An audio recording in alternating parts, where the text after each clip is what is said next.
Hi guys. Today will be one of those getting to know you videos. Well, I guess you getting to know me. So here you go. I hope you get something out of this. I made this chart. Look at that chart. Isn't it pretty? And this chart basically maps out my overall musical taste. Except maybe one very important thing, which I'll get to later. Let's talk about this chart. On this chart, I have three very generic genres, musical terms, as far as categories and taste in music are concerned. We have rock, we have classical, and we have jazz at the bottom. And I want to talk about them individually and how they relate to me.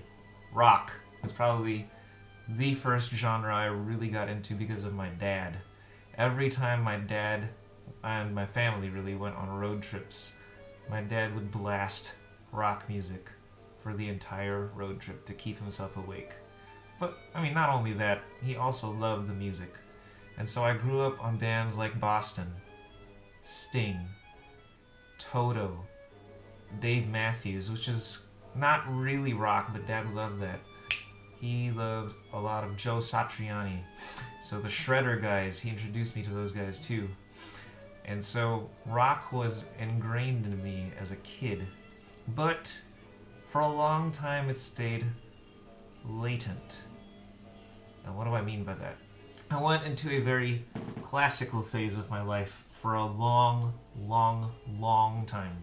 There came an age when my parents decided it was time to make Joe, young little Joe, be more educated as far as classical music is concerned, and to stop listening to the radio hit trash. They decided that they would buy me a bunch of Bach, Mozart, Dvorak, you name it, the classical composers. They bought me a bunch of their CDs, and they told me to immerse myself in those kinds of music. And so I did, and for the longest time, that's the only kind of music I knew. Especially Bach. I loved Bach from the get-go. Oh, this cup. So random. Anyway, I loved Bach from the get-go, and he's still one of my favorite composers. For the longest time, I knew nothing about pop music. Pretty much, like virtually nothing about pop music. When my friends would talk about music, I was the absolute weirdo in the conversation. I knew nothing about what they were talking about. And so I was kind of alienated from pop culture. I knew nothing about pop trends for a really long time. Until, ironically, in a violin camp, someone introduced me to a Blink-182 CD. And Blink-182 instantly became my favorite music. Just not even like pop punk, just Blink-182. I loved the band. And I loved the 1-4-5 progressions playing over and over and over, even though I had no idea that that's what they were called at the age of 13. I just loved the over and over and over chord progressions that Blink-182 is known for. And so that started my descent,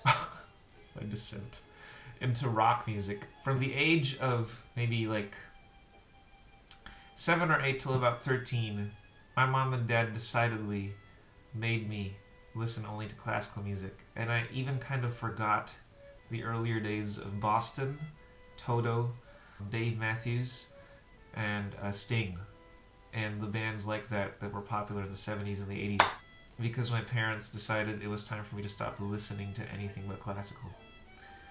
And also I had picked up the violin at the age of 9, and so it was time for me to get serious about classical music. But then rock came into the scene in the form of Blink-182.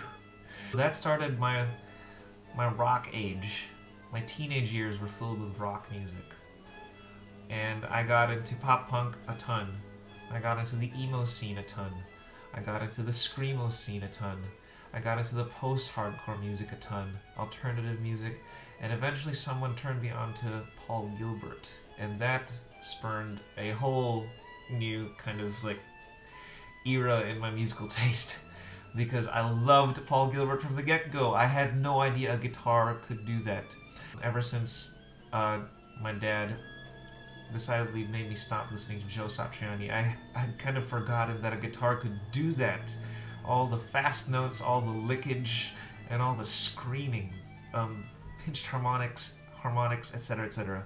You wouldn't know what those are, I guess, if you're not a guitar player, but I had forgotten that a guitar could do that for the longest time.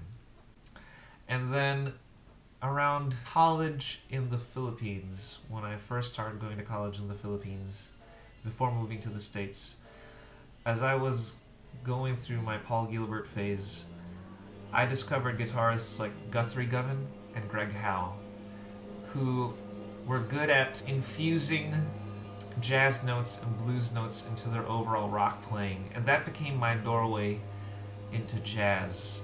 And that's when I really started to take an interest in jazz. Eventually I ended up going to music school in the States, and my taste for jazz grew bigger ever since then. Man, that's loud. I have to talk louder now. So when I started going to music school in the States, my taste for jazz grew even bigger because I was interacting with jazz majors, jazz snobs. I started exploring that music even more when I went to school in the States. Just because I got into classical and rock and jazz, it doesn't mean I am, at different times in my life, it doesn't mean that I was listening exclusively only to one of those at particular points in my life. No. In fact, I'm still listening to those three. And so this is why I have said chart, because that black spot in the middle, I don't know if you guys can see it, that black spot in the middle is pretty much the sweet spot of my musical taste. I like combining elements from the three. I like making music that has elements from the three. In my jams, in the songs I have in my head, and the three make up my overall taste in music. Now there was one very important element I left out, and that's the element of Christian music. I got into that when I became a Christian at around the age of 18. I really got into Christian music when I became a Christian because it became about the lyrics and what the lyrics were saying. Anything with Jesus lyrics in them will be awesome to me, pretty much. It doesn't matter the genre. As long as it has Christian lyrics, I automatically think it's awesome. I would say if you combine these with like the lyrical content of a band like Need to Breathe or Relient K, that would make up my tastes in music. I diversify what I create in my head and combine it with Christian lyrics. And that's basically what I plan to do musically as far as creativity in what I write on the guitar or the violin or whatever. And so yeah, that concludes my vlog today. I hope you enjoyed it.